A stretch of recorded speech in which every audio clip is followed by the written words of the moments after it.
आप सभी को मेरा नमस्कार। तो दोस्तों, आज मैं आपके लिए इस वीडियो में चैत्र पूर्णिमा व्रत कथा लेकर आई हूँ।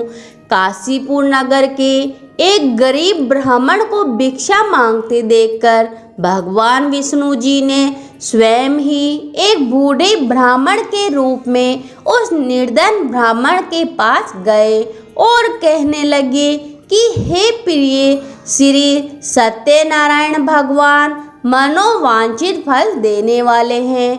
तुम उनका व्रत और पूजन करो, जिसके करने से मनुष्य सब प्रकार के दुखों से मुक्त हो जाता है।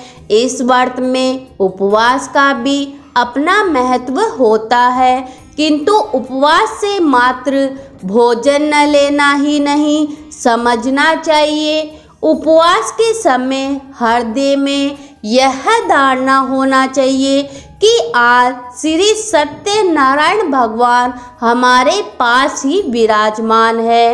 अतः अंदर व बाहर शुचिता बनाए रखनी चाहिए और श्रद्धा विश्वास पूर्वक भगवान का पूजन कर उनकी मंगलमय कथा का भी श्रवण करना चाहिए।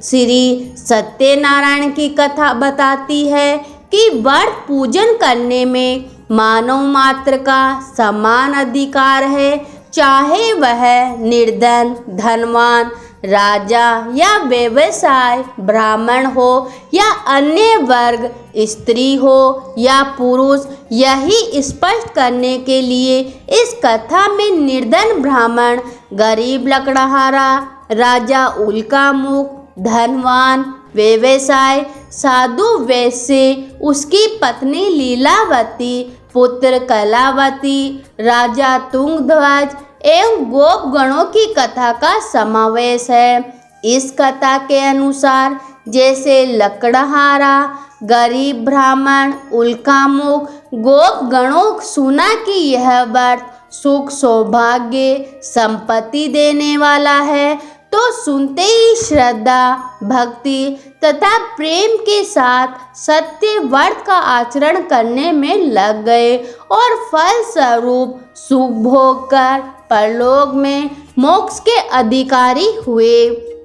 एक साधु वैश्य ने भी यही प्रसंग राजा उल्कामुख से सुना, किंतु उसका विश्वास अधूरा था और श्रद्धा में कमी होने के कारण उसके मन में प्रण लिया कि संतान प्राप्ति पर सत्य व्रत पूजन करूँगा। समय बीतने पर उसके घर एक सुंदर कन्या ने जन्म लिया।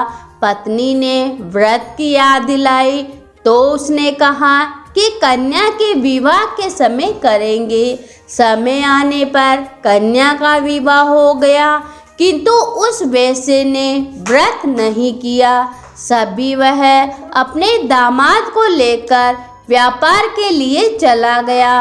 वहां उसे चोरी के आरोप में राजा चंद्रकेतु द्वारा दामाद सहित कारागार में डाल दिया गया।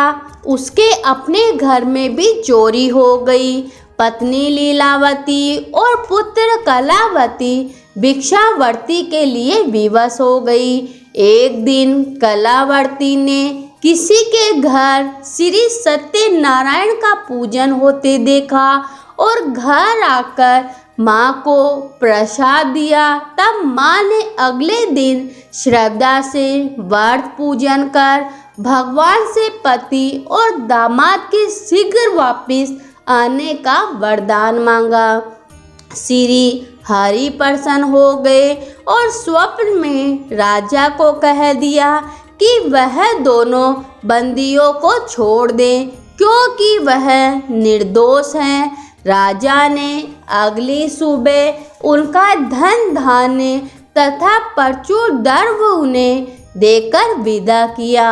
घर आकर पूर्णिमा और संक्रांति को सत्य व्रत का जीवन भर आयोजन करता रहा।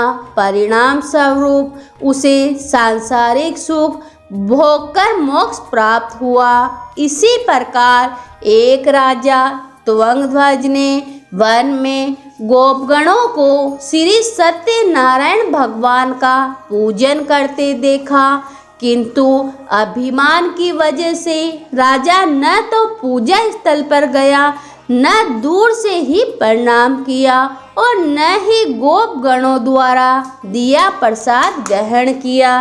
परिणाम यह हुआ कि राजा के पुत्र, धन धान्य, अश्व, गजादि सब नष्ट हो गए। राजा को फिर से आभास हुआ कि विपत्ति का कारण सत्यदेव भगवान का निरादर है।